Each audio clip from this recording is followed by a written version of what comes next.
ನಮಸ್ತೆ. ಈ ಬಂಡೆ ಕಾಣ್ತಿದೆಯಾ? ಯಾಣದಲ್ಲಿ ಇದನ್ನು ಮೋಗಿನಿ ಶಿಖರ ಅಂತ ಕರೀತಾರೆ. ಕೋತಿರಾಜ್ ಇದನ್ನು ಹತ್ತಿದಾನ ಇಲ್ಲ ಅನ್ನೋದು ನಿಮಗೆ ಗೊತ್ತಾ? ಬಟ್ ನನ್ನ ಬ್ಯಾಡ್ ಲಕ್ಕು, ಈ ಮೋಗಿನಿ ಶಿಖರವನ್ನು 2008ರಲ್ಲಿ ನಾನು ಹತ್ತಿದ್ದೆ.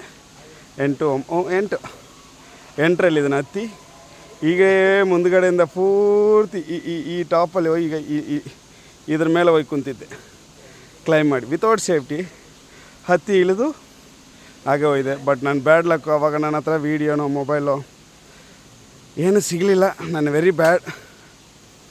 ಬಟ್ ಈಗ ಹತ್ತಕ್ಕೆ ಆಸೆ, ಪರ್ಮಿಷನ್ ತೊಗೋಬೇಕು. ಪರ್ಮಿಷನ್ ಕೊಟ್ಟರೆ ಹತ್ಬೋದು. ಮಾಡೋಣ. ಭೈರವೇಶ್ವರನ ಬಂಡೆನೂ ಚೆನ್ನಾಗಿದೆ, ಇದು ಚೆನ್ನಾಗಿದೆ. ಪರ್ಮಿಷನ್ ತೊಗೊಂಡು ಹತ್ಬೇಕು. ಕೇಳಿ ನೋಡ್ತೀನಿ. ಹತ್ತಿದ್ದೀನಿ ಒಂದು ಸರಿ, ಬಟ್ ಭಾಳ ಜನಕ್ಕೆ ಇಲ್ಲೇ ಲೋಕಲ್ ಅವ್ರಿಗೆ ಗೊತ್ತು ಹತ್ತಿದ್ದೀನಿ ಅನ್ನೋದು.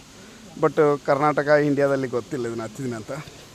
2008-9ರಲ್ಲಿ ಮೋಗಿನಿ ಶಿಖರವನ್ನು ನಾನು ಹತ್ತಿದ್ದೀನಿ. ಧನ್ಯವಾದ.